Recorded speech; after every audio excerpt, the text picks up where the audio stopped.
Hello, so this is going to be a race start analysis from myself. So in this video we're just gonna look at the start, see what I kind of look for as the stint progresses, and kind of what I try to aim for after a stint. So just gonna run you through some of the things like I start going into the stint thinking.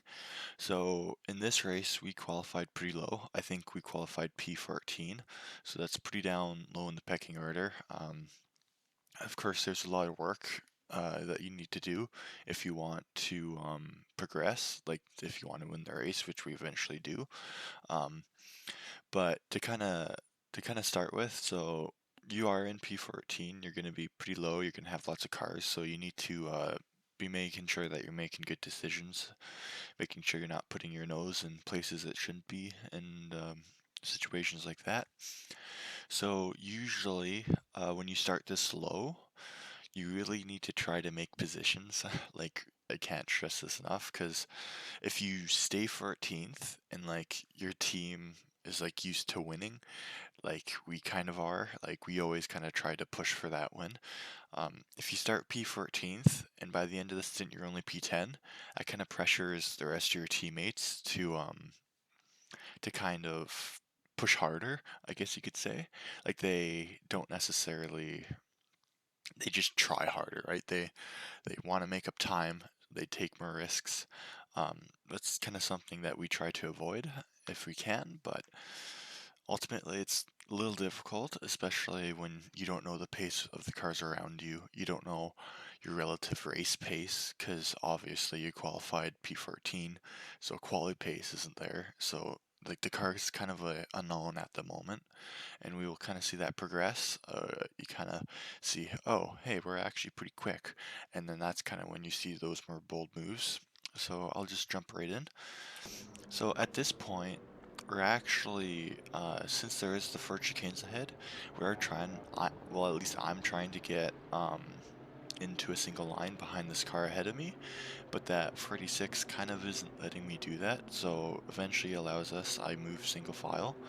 So when I do this, I want to be single file just because if nothing happens, if I don't get a good jump, that means I'm not necessarily going to be falling back at all. I just won't be gaining positions at all. It also sets us up a lot nicer for that chicane, like that tight chicane, because you don't want to be going in too wide there. It's just not a very good idea. So we get the green flag in about 5 seconds, and you can actually see I get a pretty good start. There, green flag right there. So my first move is to move to the inside of him. Now, you may ask, why would you do that if you want it to be single file? Because you're being double file again, right? So as we hit the green, I actually probably get the best start out of everyone, but at this point I know I have the inside line. I can clear him before we get into that little bit of straight before we hit the fur chicanes. So it's really close here. I'm trying to stay as close as I can to that white car, just so that I can clear him and I can take the racing line. And you can see I've accomplished that. So here, you're just kind of trying to set into a groove. You're just trying to not make mistakes, trying to stay as close to that car head as you can. So, and yeah, so typically in a situation like this, especially here with so many slowdowns, you can see this guy caught some grass. I'm sure that probably he ends up, maybe not. I would imagine he probably gets a slowdown because he probably goes wide. But especially here, you do not want to get a slowdown. So you can see this guy, he's following a little bit too close, so he's going to have to slow down just a little bit. And I set us up pretty nicely. That guy may have some damage, his wing looks a little bent, but you can see, so at this point, our car actually is probably one of the faster cars in the straight. So I know that I'm catching as much of a draft as I can, and I pull out before the second corner, or before the first chicane. So here, you can see with because he has the draft, he does kind of have a speed advantage. This guy pulls up. So I may back out of this. I forget if I do. Or you could just commit. So you can see we make the pass. He probably lifts just a little bit because he doesn't want to go too wide through there. It'll slow us both down. So we go in here. So I can see that this guy is probably going to have a compromised line. This guy probably will go wide at the exit just a little bit, just because he probably outbroke that guy just a little bit. And on cold tires, he probably runs wide just a touch. Yes, he does. Just a little bit. Like, not much. I don't think it compromises line much, but he did run wide just a hair. So, once again, we're behind this guy, but we're too far away to really make a pass. So, you can see those guys are being quite aggressive. So, they're going to be going too wide into Indy unless one of them backs off. So, in this case, I would probably be following this guy. And then as they go through it, I switch my lines to follow this guy. And then basically what will probably end up happening is one of these two will back out before the actual Indy corner. And then we could probably pass one of them just because they back out. Here. So this, I remember this move now. So this isn't a very aggressive move.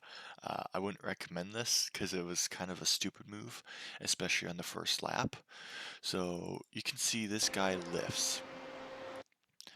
So he lifts, so he doesn't have that speed. He moves back onto the racing line, and he's not going very fast, so I actually go to the inside line. Now, I wouldn't recommend this because you can see it's actually very dicey. Like I could see he's actually starting to turn in, and I see that, so um, I am usually not braking this early. Usually I brake about here. This is when I usually start braking, but I start braking all the way back here because I realize this is not a good decision. So I actually try to back out just a little bit. It seems like this guy probably tries to back out as well. So we go in here, he turns in um, just a little bit. He does give me the room. It just kind of scared me, and then he really yeah, like ultimately he really did nothing wrong here. It's just really close racing. But ultimately here in this situation I wouldn't recommend doing this because it's a really risky move, and especially on lap one it just was unneeded. I was just kind of you could see I lock up the brake because we're so close. But I don't know, I just made a split decision. It wasn't a good decision, so but yeah, that's just kind of with the races. If you do make bad decisions, you need to make sure that you don't impact other people's races and try to keep your car clean. So we do lose a little bit of time due to that endeavor, but we do catch up. Just sometimes it takes a little while, especially at Le Mans, especially if you have like a high downforce car. You're not very quick in the corners, but you are a rocket on the straights. So we could see that he wants, I don't know, I think this guy probably wasn't all that good at following cars because he loses a lot of time and he kind of puts himself under pressure from the car behind, like we saw last lap, and that kind of happens again this lap as well. So he's a little bit too close, so he can't really focus on getting a good exit because you can see he kind of falls behind, like he has a little bit of a loose snap there. But I kept our car nice and stable, and I was able to get a great run on him. So I'll be going to the left. So on starts like these, especially when you start really low, you need to be making sure that you are being bold enough to make passes. Because if you're not bold, you're never going to make a pass. You need to know that other guys are not going to, like, you kind of need to use that endurance grain of salt. Like, not everyone's going to be fighting tooth and nail right now. So you kind of need to use that to your advantage. Kind of be passive aggressive, like be braking early when you make moves, but like, because like you know that they're probably gonna be braking early too if it's at the start of the race. No one wants to be messing up the car on the start of the race. So your goal really is just to put that pressure on them and make them give that position, especially on long races like this. It's a lot easier for someone to give you the position than than to be fighting tooth and nail for it, because it just loses everyone time. Um, Especially if you're a quicker, faster car behind, it can be really frustrating to be patient and like wait for your moves to happen. So you can see we have a really good run, but I still have that move from last lap in my mind, and I'm like, I don't want to do that again. So I lift a little bit, I coast, and then I brake. But he was a little bit slower than what I thought he was going to, so we actually came really close to hitting him again. So that's 2 laps in a row where I've made a mistake going into this corner. So that's really hard, especially this corner in particular. Like the kink, if you lock both tires up, you can easily go into that barrier over there. So it's really scary when that happens. And yeah, so you can see we lost time to the car behind because of that little move. Um, just yeah, he ends up braking way early. Um, like he brakes right here where I usually brake like just before this curb. So that's probably 20 meters braking difference. So I was just really startled by his by by his braking point. Uh, I don't really think I have that issue next lap because I probably end up passing him. But yeah, so you just need to kind of stay on your toes. Make sure that if you do make mistakes like I have, that you don't hurt anyone. Because especially on long races like this, like everyone's probably spent 2 weeks practicing for it. You only get one shot, and yeah, so obviously I don't pass him before that corner. I do make a move because I know he's gonna brake earlier this time. Um, Because, yeah, like, let's see if he breaks at the same point this lap. He breaks later than what he did last lap. Interesting. So that means he probably expected me to do the move last lap, but I didn't. And, yeah, he was a little scared by us because we did come pretty close to touching. But that's one move you just, I don't know, like, especially when you're going through the field, it's really hard to kind of study um, your opponents because you don't know how early they're braking. You don't know like where their strengths and weaknesses are. You don't quite have um, that time because you're trying to get by them as quick as possible. Usually, the longer you're behind someone, the more you know about them. So like like when they break, and that makes it a bit easier when you actually do catch up to them, because that means you know what to expect when you're trying to pass, and you don't get surprised like I have at Indy. So you can see these guys are kind of battling just a little bit, like not just kind of following each other, but it's putting pressure on both of them because like I've caught up.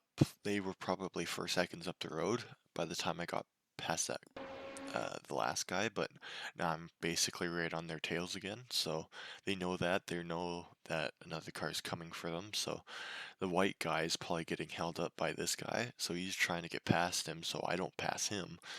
Um, but sometimes it's just kind of hard to pass, especially if you don't have a car that's good on the straights, because the easiest places to pass are obviously going into the corners, not like after a long straight, because you have the toe, and this guy must have gotten a slowdown. So yeah, yeah, I knew this guy was gonna get a slowdown because I saw him go wide. So I kind of expected him to slow down, like especially if you go that wide.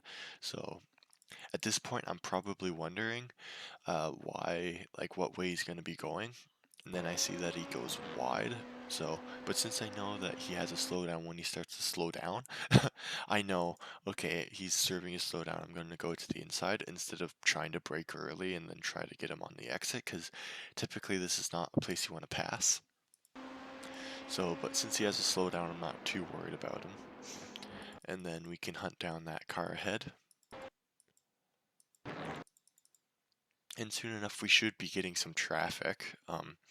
GT traffic is very interesting, especially for faster classes, because it can really make or break your race, especially when you're trying to battle for position.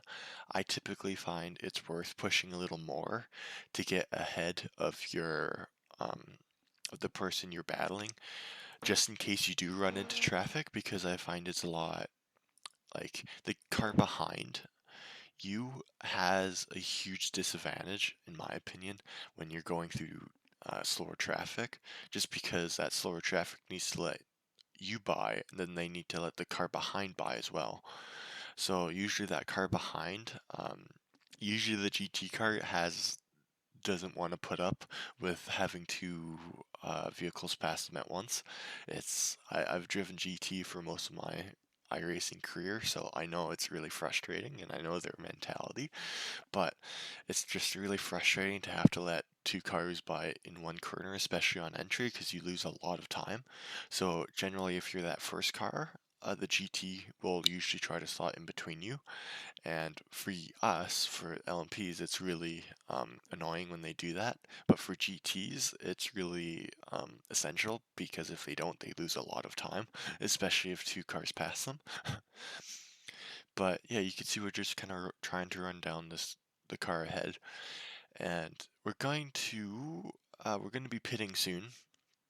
But uh, on the pit lap, uh, it's going to be very interesting circumstances, because we actually kind of have a run in and some car contact, and I'm just gonna try to go through how uh, you you should avoid that to make sure that that doesn't happen to you in the future. So as you can see, we're hitting GT traffic now. I'm the car behind, which is unfortunate, because say if this car were up just a little bit, and this guy was able to get him on corner entry, chances are this guy would try to slot in between us, even if we are so close, just because that corner, it requires a really specific line, especially for GT cars, and if you're off that line, you probably lose a second, easy. So if we were up just a little bit, this guy goes through, he doesn't lose any time, but this GT car would probably move in front of me, and then my line would be compromised, and I would probably lose a lot of time. So unfortunately, we do catch him a little bit earlier. We both take the racing line. And as you can see, we're actually gaining time to the car ahead with all the GT traffic. So you can also see, just because I really don't want to get a slowdown, I'm taking this corner really conservatively. Like, that's not a slowdown, so he's probably using like a full car's width of more space on the track. But since I really don't want to slow down, because slowdowns, especially on this corner, really suck, he's probably just he probably just barely evaded a penalty there. But I'm just trying to not get any penalties, especially slowdowns, because they're really not good. And yeah, so you can see we're in the thick of it right now. Uh, this guy is in a really, or this car right here, he's in a tough situation, because he is pretty close to a GT car, but obviously these cars are a lot faster at this point. At least mid-corner. On entry and exit we're a bit quicker, I believe, but apex speed, I think they do kind of have the advantage just a little bit. And yeah, so here I'm side by side with this guy. So this GT's probably has brown pants, because he sees two LMPs going after him. But you can see up here is going to be really tricky, because we're going into Indy with some GT cars.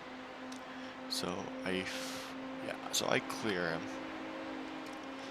and you can see this guy is slowed by that Ferrari, and this is where the tricky part comes. So for a GT car, usually they're supposed to follow the racing line, but especially when you have LMP cars right behind you, it's really tempting just to hold your line. But as you can see here, this guy is really close behind, and he kind of stays right behind him. So this GT car, he goes, okay, it's safe to go over. But now this guy, he's probably already slowed down. He's like, okay, this GT car is gonna stay straight.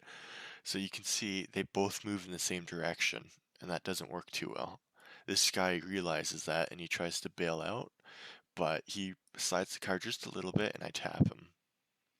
It's not a very hard tap, but that little contact right there gave us about a minute of optional repairs.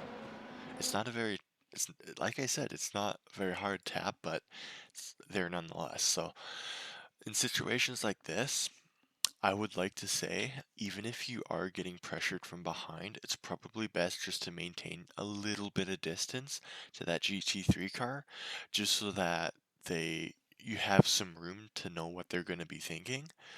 Or what you can do if you want to be really close is instead of washing wide and take the racing line with the GT, hold your line and take the inside line. Like stay on this line right here, stay on the left side of that white line, and then that confusion won't happen because that means you're not on the same line as he is. You're on an opposite line, so that car now knows he needs to hold his line. So that kind of like could have been done to prevent this from happening, but in the end, it really didn't hurt anyone. Here we both go wide. I lock my brakes, and that, yeah, it's so he goes wide, I go wide. It's kind of a miracle we didn't make contact, but yeah. But this GT actually loses it, so I'm really lucky I didn't make contact there as well. Like it was really close. He probably clips into us, eh? Yeah, he did clip, but yeah, I go wide. He probably gets an X. But yeah, like here, you can see I'm at full lock the entire time. He's probably at full lock too, and the tires are just kind of skidding across, but we don't actually make contact here. I give him as much space as I humanly can. But so this is a really important thing I need to say. So we're on our pitting lap, so we're pitting this lap.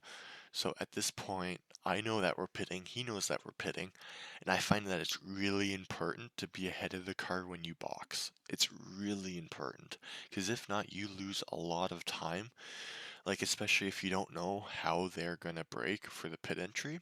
You don't know if they like to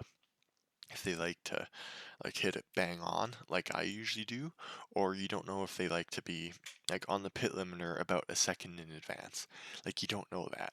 So that's why I find it's really important, especially on pit entry, to be in front of the car that's ahead of you. So it's really important to be that lead car because I find whenever I box behind someone, I probably lose half a second. It's but that's just because I usually am right on the limit the entire time. So I clear him, and you can see kind of what I mean. So this guy, let's watch him. So there, like he's right on my tail going in. Like he's on my tail right here. He slides a little bit. Like that's not really recommended for pit entry, but this is kind of what I'm talking about. You don't know what they're gonna do. You can see how much time I gained just there. And you can see this guy was actually probably he was on the edge. He was pretty close. But you can see here I hit the speed limit basically right on the nose. Right on the nose. I was maybe, yeah, that's pretty good. This guy probably has a better entry than I do, but yeah. So that's the first stint. Uh, I think we're probably P8 right now. I end up making another for positions in the next lap, or in the next stint. But this is about the race start, and this has gone on long enough. So I'm gonna let everyone go. Just kind of to let you know what I'm thinking about, so everyone kind of hopefully it'll help the people who are doing starts a bit better, just to kind of see what you watch, the mentality, a bit more of it if you haven't watched my last video. But yeah, so that'll be the end of this video.